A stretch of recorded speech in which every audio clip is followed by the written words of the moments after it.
On this episode of the Rich Ad Poor Ad podcast, we have the one and only Eric Digg, the director of content over at Pilouthouse, who are responsible for spending roughly $25 million a year for their clients. But more recent, Eric is now the co-founder of the DTC, the premier newsletter for direct-to-consumer businesses that is blowing up. We dive into how his podcast is generating content, which is essentially feeding the beast for their biz dev team, generating deals through the podcast. We dive into influencer marketing, how he creates rev share deals, and how he kind of comes up with creating equity deals with new partners versus coming in and taking existing equity. Make sure to tune in. This one's super juicy. And I made connections in the 5 years I worked at that company that have totally informed the rest of my career. And it's interesting because performance marketing has also influenced my whole career. I started in the skeezy trenches of affiliate marketing, pushing toolbars, pushing, Zwinkies and Christmas e-cards through Google. Basically, I just got like an overview of every kind of traffic source, every kind of offer out there. And because I've worked as an internal media buyer at this company, I've sort of always been an intrapreneur. That's one thing that's kind of interesting. I mean, I've just understood that term for the first time. I'm sort of an entrepreneur who functions within organizations quite often. So I've done a bunch of things. I have been an entrepreneur before. I've started my own company. I've actually exited my own company, which was an ad network that was for app developers specifically. That was a win for me. But more recently, in 2017, I basically founded a company called iStack Training. And ended up doing live events all over the world, different courses, all about trying to build up the grassroots of this e-commerce D2C marketing game.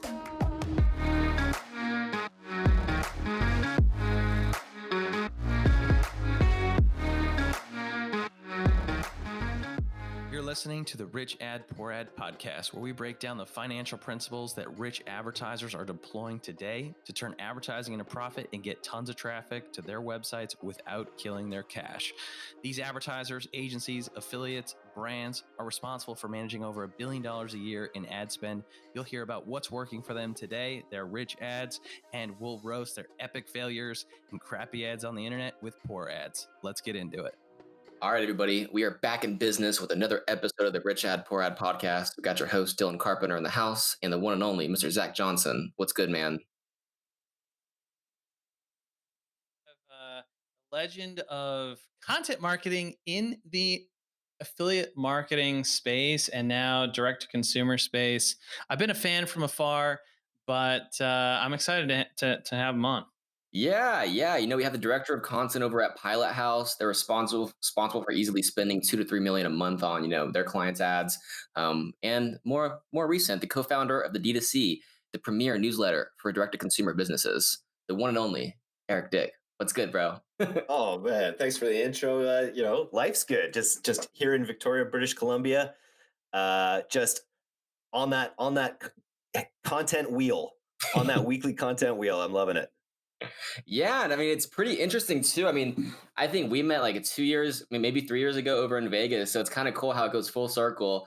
And you now have a boom in podcast. So I mean, it's kind of cool how the podcast train's really been taken off for the biz dev side, the bringing on badass guests and whatnot. So it's kind of cool how our circles just kind of collided.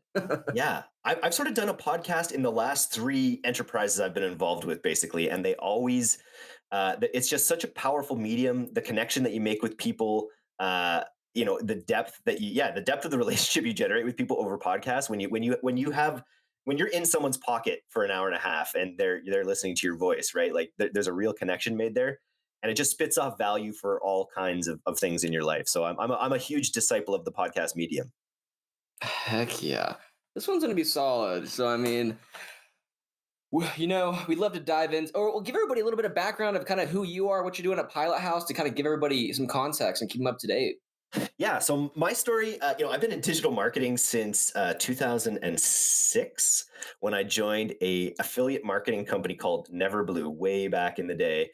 And I made connections in the 5 years I worked at that company that have totally informed the rest of my career. And it's interesting because performance marketing has also influenced my whole career. I started in the skeezy trenches of affiliate marketing, pushing toolbars, pushing, Zwinkies and e-card, Christmas e-cards through Google. Basically, I just basically got like an overview of every kind of traffic source, every kind of offer out there. And because I worked as an internal media buyer at this company, I've sort of always been an intrapreneur. That's one thing that's kind of interesting. I mean, I've just understood that term for the first time. I'm sort of an entrepreneur who functions within organizations quite often. Oh, Yeah, so I've done a bunch of things. I have been an entrepreneur before. I've started my own company. I've actually exited my own company, which was an ad network that was for app developers specifically. That was a win for me. But more recently, like in 2017, I basically founded a company called iStack Training.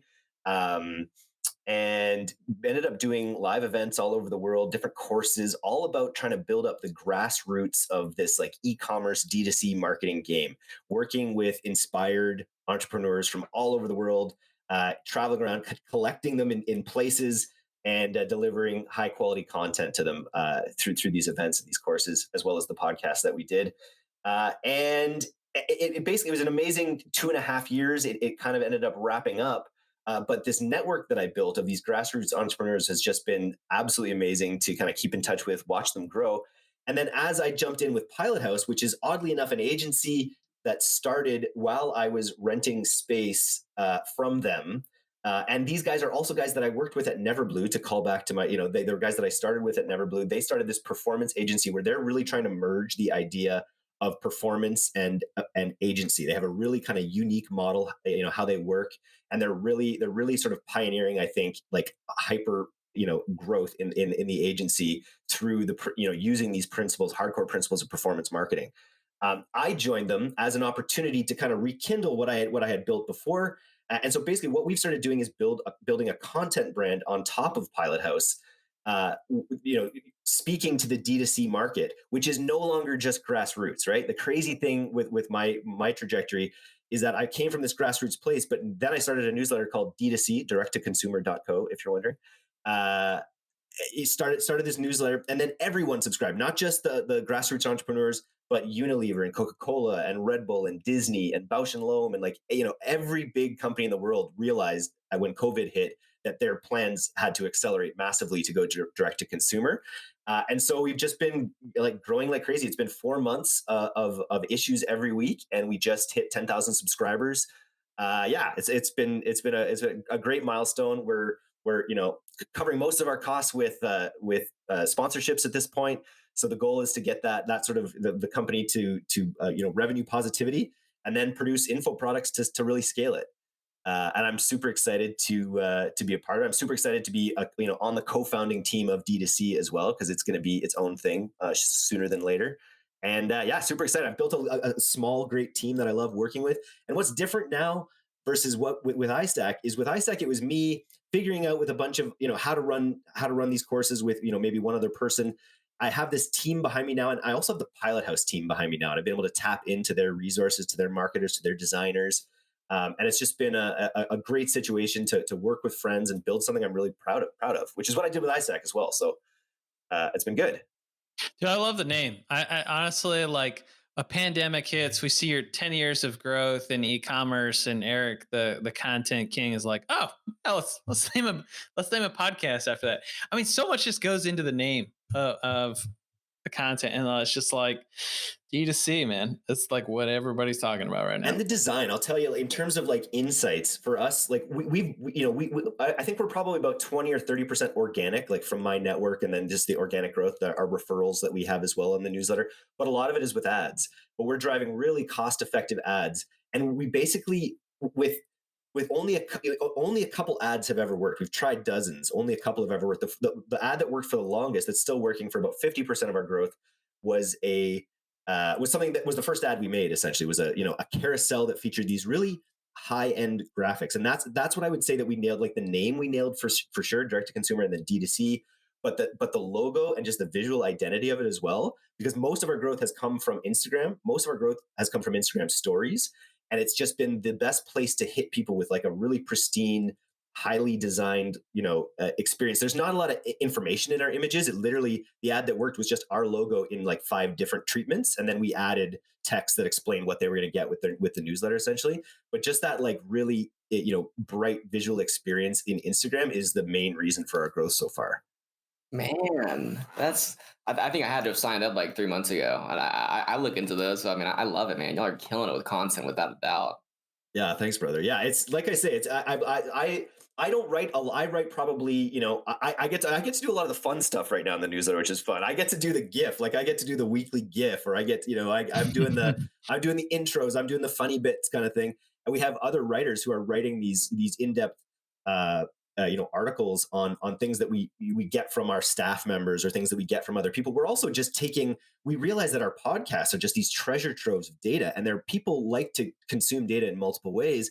And so if you've got someone spitting out value bombs in a podcast, we're paying someone, $100 or so to take that article and write a 500 to 750 word like value bomb thing where they're teasing out every big idea. And then that stuff kind of echoes through our social media as well. And so we're really finding a way, we're trying to eat the whole beast with the content. We're trying to get the most value of it across as many channels as possible. That's super interesting. Yeah, because we had like blogs going out and everything, but thank God I'm not writing anything. It would crash and burn so quick if I was writing anything. Oh my God, man. That's not your area of genius. No, I'm here to talk.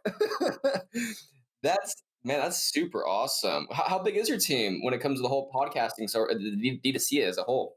So it's me and another guy who's the head writer, Kyle Guilfoyle, who's also on the podcast. And we're the only full-timers on it, really. We have a video editor that we have about 50% of the time. And that's it, actually. Then we have a writer who we have on contract who we're probably going to be looking at bringing in soon. But that's the team so far. So it's really a skeleton crew. Man, that's awesome. And you just hit 10K. Congrats, man. That's sick. Yeah, thank you. So, on the podcast, we'd love to dive into what's working, aka the rich ad, and what doesn't work, the poor ad. So, I mean, with what y'all are doing, what would you say is y'all's rich ad? What's working good for you? Well, I don't know. To this audience, like for growing the newsletter, it's really been, these Facebook ads, the referral program is going really well. But maybe for the audience, like, what's working best right now for for Pilouthouse, where we're just absolutely, which I'm pretty dialed in with, the stuff that's working well there right now is more luxury products. Our luxury products, our products that are, that have higher AOVs are just absolutely crushing. And it speaks to maybe what's happening in the market a little bit, where there is like further stratification between what people can afford, what people can do. The people that have disposable income have more of it because they're not spending it on as many other things. And so we're finding that these luxury products, these products that are $150, $200, $300 AOVs are just really, really crushing and really separating themselves. So we're always looking for, to work with clients that have those higher AOVs. And then also working with the clients that don't have those AOVs to really aggressively bundle upsells, downsells, those kinds of things. So those are it comes back to something Muhammad Ali Agel said in this mastermind that I ran in 2017.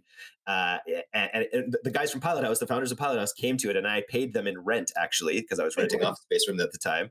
And Muhammad Ali Agel just said, he who pays the most for the customer wins. He wasn't the first to say it, but then he went on to give a really in-depth presentation into how he uses both pre-sale and post-sale content and architecture, essentially, just to maximize every AOV. When you have people going in there, when you have people in that buying moment, it's just so important that you maximize what you can get out of them, so that you can continue to give your campaigns legs, essentially. Ooh, when it comes to some of the brands y'all work with, can you share any of those names at all? Like do you have any I want to kind of check out some metrics for them, that one that stands out? Definitely all the ones on our website for sure, right? So we've got JBW is one of our biggest ones, which is a diamond watch brand that we've seen a ton of success with. Let's just see what else is on the website so I can make sure that everything is. Yeah, that's what I was lurking through right now. Pilouthouse. We have a big company. Let's see, case studies. Y'all have that shoe company. What is it? It starts with a V. Vessi? Vessi. I love that. We are close. So the big secret about the podcast for us has been that it's become this major business development engine. Just last month, 70% of the inbound leads to this agency were from the podcast and newsletter. Wow. So not only is the company's really, it's starting to get its own legs under it, but it's also really providing a ton of value for Pilouthouse. So look after my bills is one of our bigger clients, a big UK energy switching company. Really an interesting model. They basically have the UK has a number of energy providers that change their prices. It's a market system. And so this is like an AI system that basically just switches your rates all the time for the best rates automatically. And it saves people on average, a couple $100s a year, up to $1,000 a year kind of thing. So it's just like this endless offer that we're able to run in the UK. So that's been a good one as well. But a lot of like we've got apparel companies, we've got some supplement companies. We've just started to take some meetings. We've just started to get more notice from some of the really big vanity e-commerce companies, like the ones you really want to work with, like not Purple Mattress, but like in that stratosphere. And we're starting to have those conversations. Those are long sales cycles we're finding, but it's been amazing. Well, we have sales cycles that like there was someone that I was sure a big name I was sure we were going to work with when we first got into the space, and it was like a sure thing. I already spent the my referral fee that I got on it basically, but it's still in process now, like 6 months later. So Wow. so this particular deal is back and forth, and it's just I think work as a full service agency that is able to take over so much. There's so many big conversations that happen. We have a model where we assess what the client's needs are, and then we have teams. We have all different teams built out. So depending on what the client wants, we build teams around what they want, and it ends up in a lot of times having conversations where there's a lot of conversations about whether we're taking over a brand's internal team, and that just creates these longer cycles for brands to figure out how to bring on such a deeply integrated partner that we are. Out of curiosity, do y'all typically have, percent of ad spends, percent of revenue? Like, how do y'all structure those kind of large deals? Every agency does it so different. So it's kind of interesting to, see the insides. Yeah, totally. So the model is something that Dave Steele has really pioneered. I'm really excited about the way it blends performance and getting your ass covered, essentially. So essentially, the way it works for us is we have a retainer that is built on the cost of the team. So if you want email, if you want Facebook, if you want like UGC, if you want a UGC team, if you want I think we have 6 different departments basically, and they all kind of bolt on depending on what you're looking for. And we don't make money on the retainer. We just cover the staff cost on the retainer, and then we only profit when the companies profit. So we basically then will take a percentage of ROAS, essentially. So it's like a real hybrid play. We get our costs covered on the retainer, and then we only win when they win with a percentage of ROAS. I like that. It's different. You don't really hear it too many people with how Facebook's numbers are so wacky sometimes. It's almost a little sketchy on the ROAS side of things. It is. It can be for sure. And companies come in with different expectations, right? Like we have one brand, an exercise company that came in with they're like, we're crushing so hard right now because it's COVID and we're an exercise company. Our goals are, 4 to 1. You need to be, and your profit only starts everything above 4 to 1. And I actually don't know how that one's going. But it's an interesting model because we only will make money on the clients that we crush for. If we don't crush, if they don't turn into a client, like our goal is to have a client spending $100K with us a month within the first 6 months. Basically, those are the clients that we're working for. And we just and when we get those clients, because our model doesn't scale to the moon with spend, because it's so performance focused, what I'm finding in my 6 months with Pilouthouse so far is we keep these clients. Obviously, and I feel like there's I feel like there are situations out there where you become a victim of your own success when you do really well with a client as an agency, where they look at the check and they're like, oh my God, I'm paying these guys so much right now. And if it's not directly tied to performance, the other really cool thing that Pilouthouse does, and I think this is something that more people in the world need to think about, is aligned incentives. So whether it's, basically the way we work our model is all about aligning our incentives with our clients, but also we align incentives with our actual employees by basically saying every of every dollar that is earned in that, we call it a performee, in the performance incentive, the performee, 30% of that goes to the team that works on your account as well. So it's sort of like a stakeholder capitalism in a way, where so we have this team of now 65 thoroughbreds here in Victoria, and they're just gunning at this as hard as they can because they know, because our top media buyer makes like 250 grand a year. because he's on some of these huge accounts crushing day and night. And that every time I was talking with one of my friends on the team, Liam, he was just saying, so that feeling when you get a new account because you just know that you have this opportunity to like significantly change your life, basically. And everyone on the team, from creative to copywriters to these media buyers, are incentivized in that same way to be dogs on the bone. And it's been a really great recipe for rapid growth. As I say, I was employee number 18 at the start of all this, and now we're at 65. So it's been a wild ride. Freaking, especially with COVID. My gosh. Yeah. So it's quite a rich ad there. So let's dive into this poor ad segment. What hasn't worked, aka the poor ad? Oh man, you got a day? I don't know. It's funny. Just I fucked something up pretty good just this week, or just on the 20th. I'm a creative guy. I'm a writing guy. I'm not always the X's and O's guy, and I kind of went into our campaigns on the 20th. We've just started working with Pilouthouse. I was running the ads with another guy for the first like 80% of our growth. Did pretty well, I would say.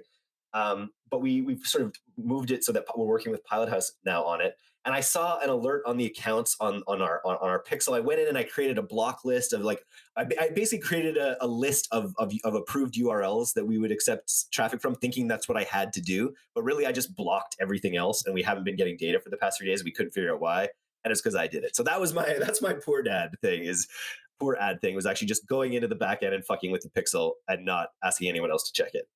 Oh man. Yeah, I bet that would just freak some people out. Amateur hour over here. Yeah. That's great. I love it, dude. Yeah. Oh my gosh.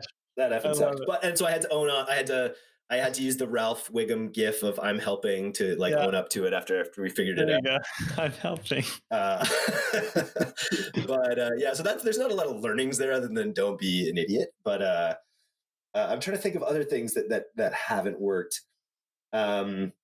I will say one thing. I would say one thing about the iStack experience that didn't work was that because we were bringing in outside practitioners to be our experts in a lot of those cases, we ended up having to pay them too much. Their margins of like the rev share deals we had with those outside people away from the core platform ended up being too much of a drain on our revenue. So I feel like that working out better rev share deals with education partners, that's not really an ad thing necessarily. No, I've actually heard a lot about that. What do you think is the right number to do from a rev share standpoint with education partners? Yeah, so we started it just because we were fresh out the gate. We had no idea. I was actually working with people, directly every day on making this happen. So we just went 50-50. 50-50 out the gate worked on a couple of these projects. But over time, it was way too much. We ended up, by the end of it, we were down to 30% for the creators. But I feel like you need to find I'd like to know about what Founder does.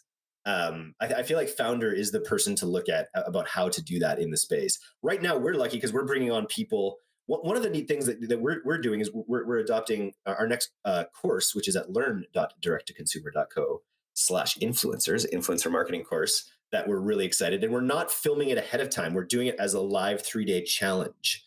This is one thing that I'm really excited about, this evolution of the course model, where this is something like Roland Fraser's Epic Challenge, right? Where instead of slaving in front of the camera for 50 hours and getting every shot right, getting it lit, putting it all together or whatever, we're just going to create the story with our speakers and then make sure everything is covered and get it covered. The course is done when the event is done, and then everyone gets the replays as well. And then you get that live interactivity, you get the kind of community feeling. Our course is all about getting people who haven't mastered affiliate marketing into testing. Sorry, not affiliate, influencer marketing. People who haven't really leveraged proper influencer marketing in their funnels through whitelisting and dark posting.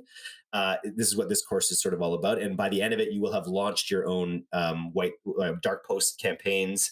And actually have gone through this specific workshop designed to get you like fully up to speed in influencer marketing by the end of it. And we've been able to bring in people who are interested in raising their own profile for this and not at this point interested in being compensated. So right now that's the best model. But yeah, if you're going to build a course, which does take a huge amount of work, it's something you really have to decide with the person you're working with. But I'd aim for 25% if you're a platform, 25, 30%. There it is. That's the number. Yeah, I think that's even generous, honestly. Maybe, eh? yeah, it's scale, right? Like if you, yeah, I mean, yeah, I would agree with that. Hey, Dennis, let's say 15. It's you're working a course with Zach. Watch out, he's coming for No, your I end. mean, like, I was just, yeah, I guess I was just looking at digital marketer. You know, I think their first like,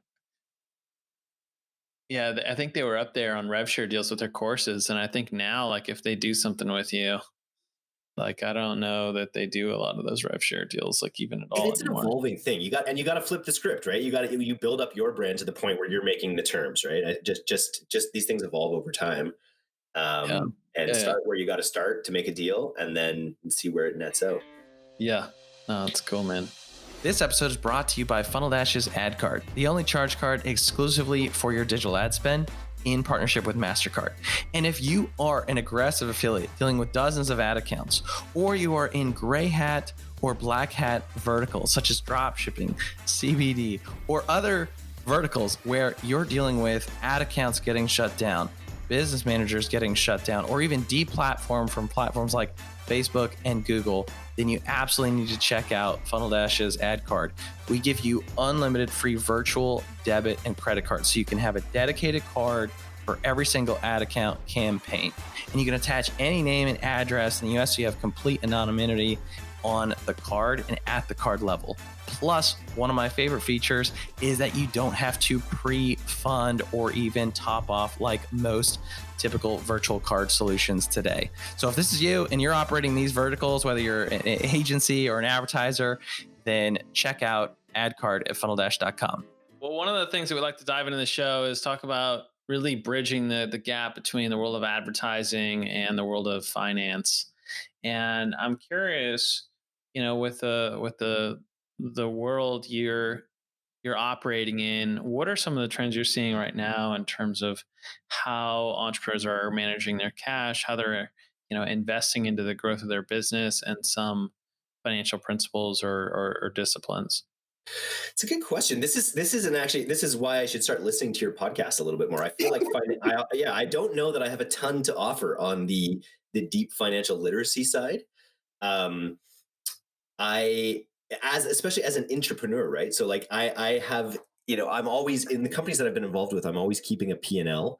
And I'm always, I'm always projecting out, and aiming for these big wins. But for me personally, like, I'm someone who's really interested in a balanced portfolio between, I'm also someone who's interested in physical assets, things like gold and silver right now, which is kind of a little bit crazy, but I think we're in kind of crazy times. And so I feel like there's a little bit of hedge that's sort of necessary there. Yeah, I don't know what it's funny. I have a bunch of meetings this week just because we're in the process of taking D2C into its own company. So I think this is like a major prerogative for me to get. Well, let's actually dive into that for a second. So let's just say, because you've taken some learnings from iStack a little bit. You know what you wouldn't do again, or some things that you would want to watch out for. I think we all take that from every single initiative and every single partnership. But what are some things that somebody should take into consideration or use to qualify before really spinning up a new entity with a company, right? Because like your partners is like let's just, I mean, we don't have to go into like your whole partnership, but like your kind of your sweet spot is like, hey, I'm gonna go partner with XYZ company, and I'm gonna operate almost like a GM, like this whole division, right? So what are some of the things that would be red flags I've got a good one. for deals like that? Yeah. Phantom equity. Whoa! Phantom. You don't want phantom equity. I don't even know if it's a real thing. Phantom equity. Oh, it's totally a real thing. Yeah, no, it ghost. I'll say it definitely ghosted on me.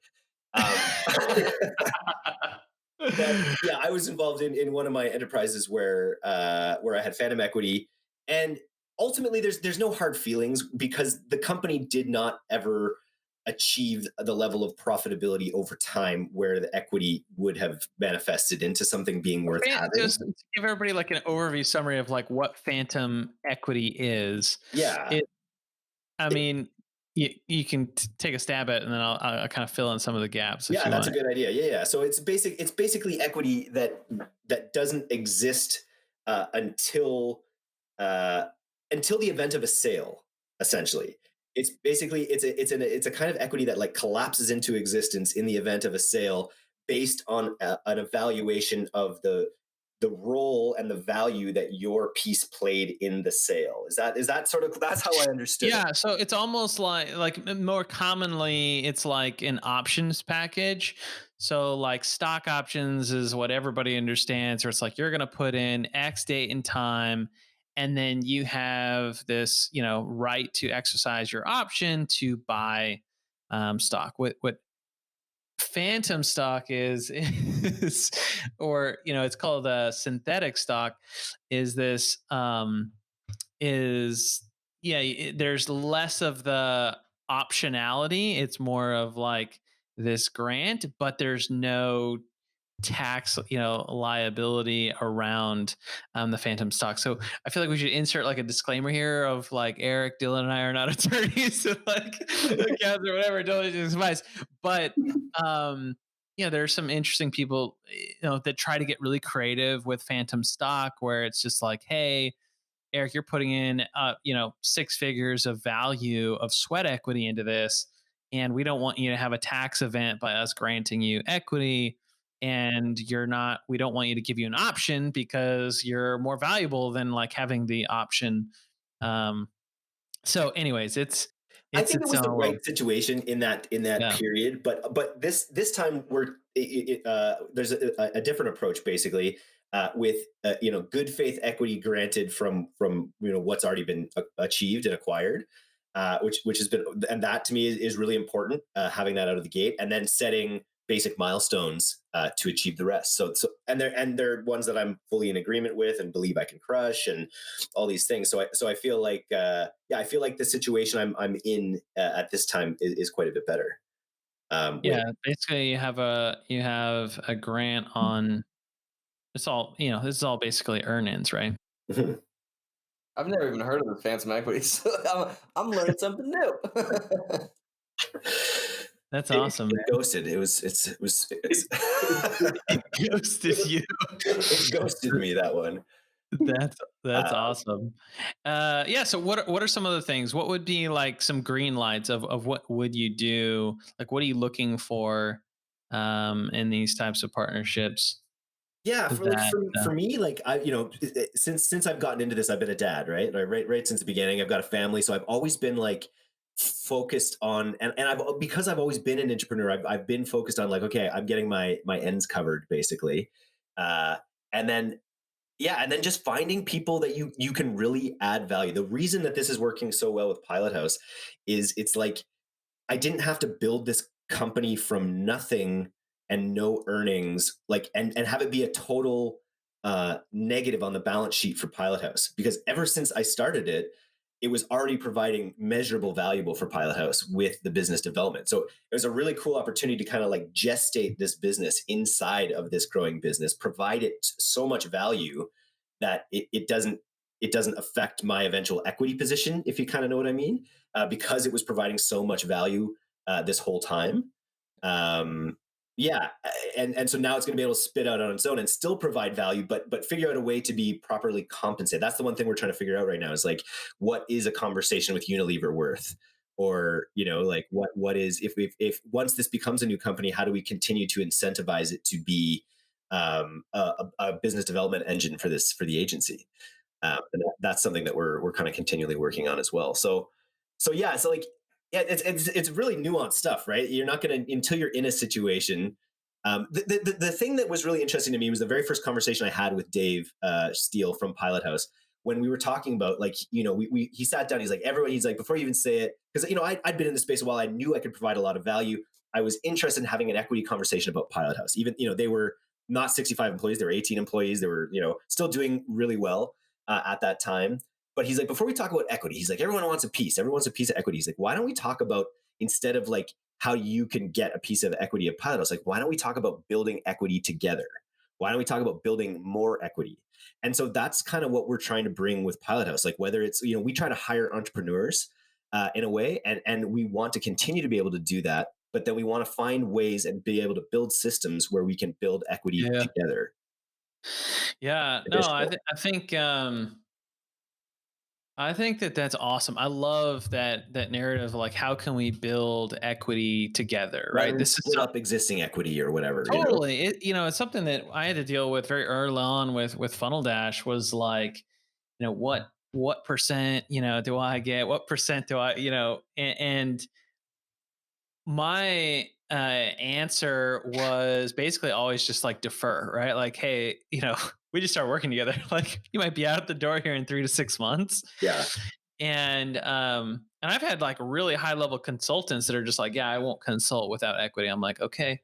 Damn. And then Bye. they fold and they're like, all right, I'll do consulting. Yeah, that's right. Just pay me. Yeah. You know what I mean?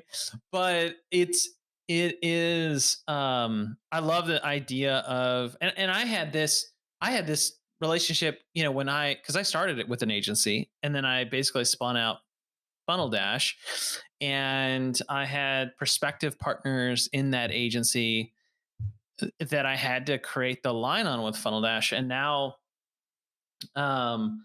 there's opportunities to create other entities and other businesses around what we're doing with Ad Card and Ad Capital and the Rich Ed Poor Ed podcast. But in order to like finding the right entrepreneur or the right partner that can bolt on to that business and actually drive revenue and like own it, that is it's a very special thing that you have there, Eric, of like this entrepreneur, and the fact that you own it and you accept it, and it is a playbook, right? Like, I mean, coming in and leveraging a lot of existing assets to spin up new entities is generally like a smart entrepreneurial play, like in general, and way less risky than starting from scratch. Yeah. This has been a real hack for me to be like, it was interesting with iStack to start it from scratch.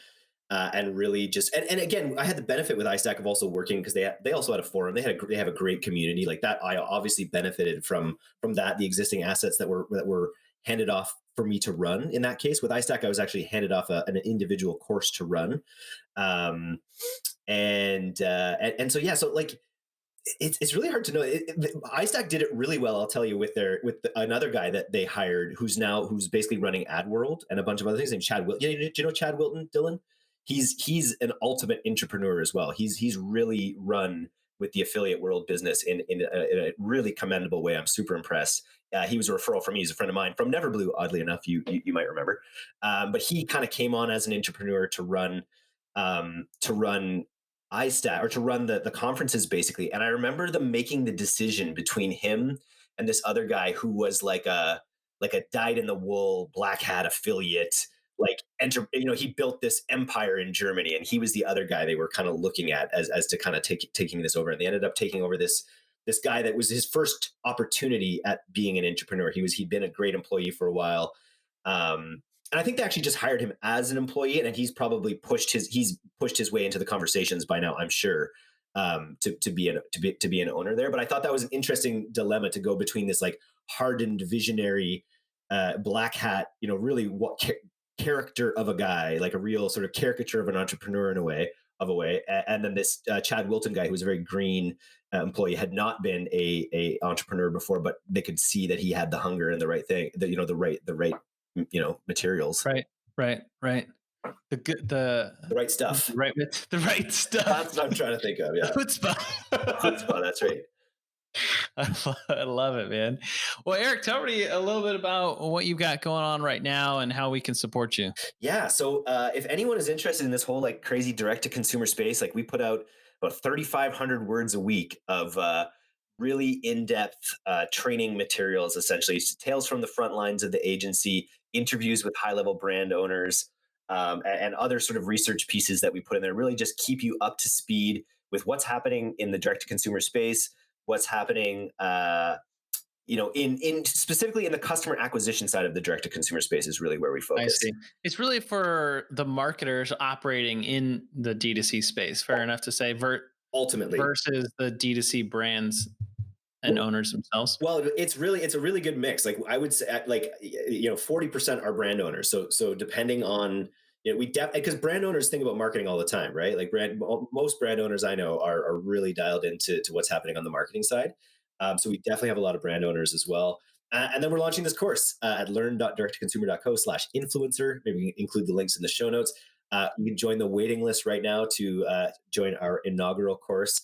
I've been involved in digital events before. I've been involved in putting on high value events. And that's the one thing I'm sort of very confident in my ability to do is and maybe Dylan can attest to this, is put together a really high value group of people and make great valuable learnings happening in that environment. That's really one of my superpowers. So I'm super excited to kick that off on November 10th to 13th. I love it. The events are a blast. Meet great people, tons of value provided, and it's a great time. So I mean, it's a win-win-win. When can we do it again, fellas? When can we get together in person again? When is this madness going to be over? Yeah. Oh my gosh, man. Well, Eric, you've been an amazing guest. Thank you so much, man. Really appreciate it. A lot of fun. Thanks for having me, guys. It's been great. Heck yeah. Well, cheers.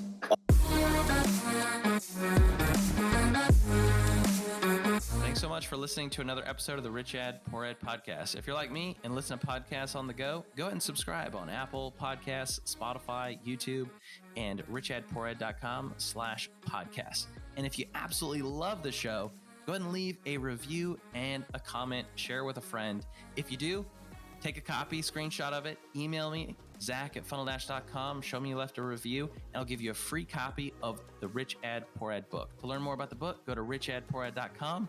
To leave a review, go to richadpoorad.com/review. Thanks again.